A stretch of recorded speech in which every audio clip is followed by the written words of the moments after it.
2013 ची गोष्ट आहे. माझ्या प्रिव्हियस कंपनीमध्ये जेव्हा मी काम करत होतो, तर 2013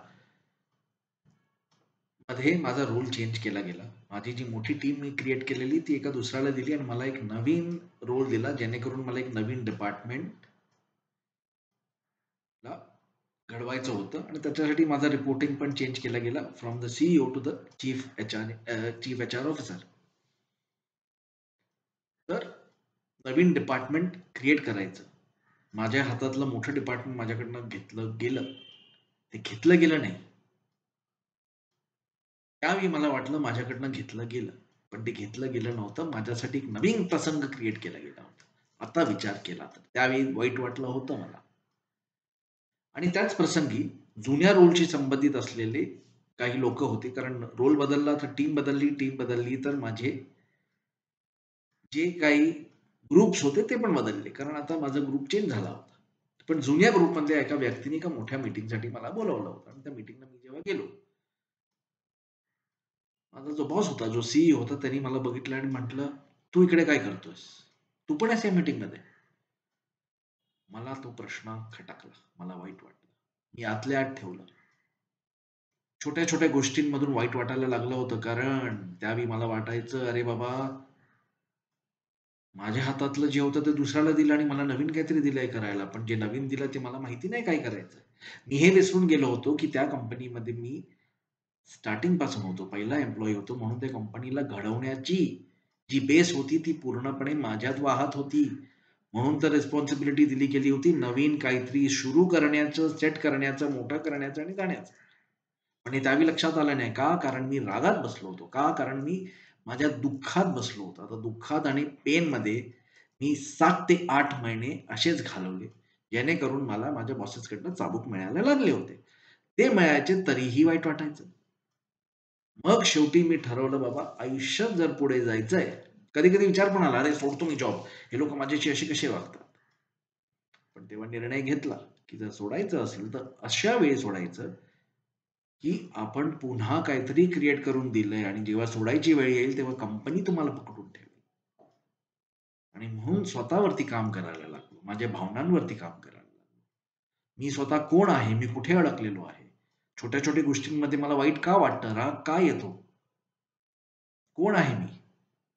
माझं अस्तित्व काय आहे? माझं कॅपेबिलिटीज काय आहे? म्हणजेच क्षमता काय आहे माझी?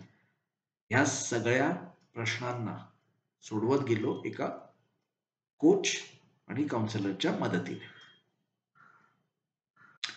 2015 जेव्हा उजळलं तेव्हा माझं काम वाढलं होतं. अजून एक डिपार्टमेंट जी एकदमच थकलेल्या हालात होती, तिला माझ्यावरती सोपवलं. ती टीम सुंदर होती म्हणून त्या टीमला पुन्हा घडवता आलं.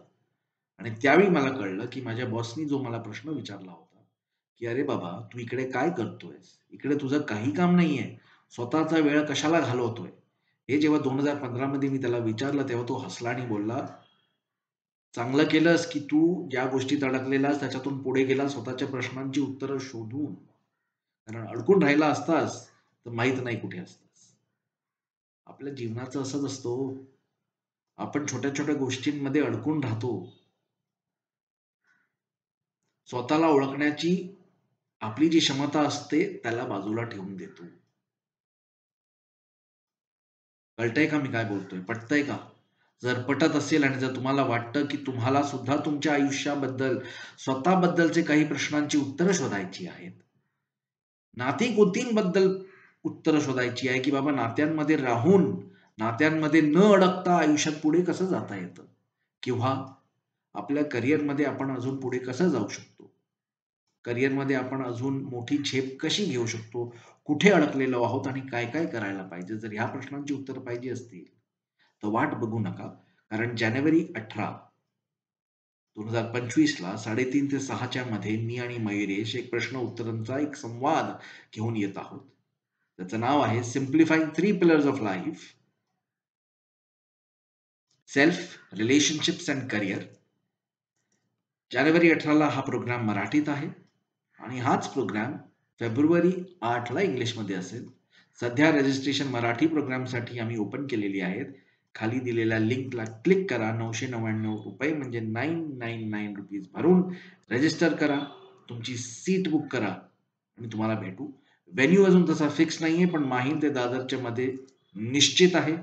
लवकरच आम्ही फिक्स करू आणि तुम्हाला भेटू. एकत्र येऊया आणि स्वतःच्या बद्दलची जी प्रश्न आहेत, नाती-गोतींबद्दलची जी प्रश्न आहेत आणि करिअर बद्दलची जी प्रश्न आहेत, त्याची उत्तरं एकत्र मिळवून सोडवण्याचा प्रयत्न करूया. I'll see you on January 18th. Bye-bye.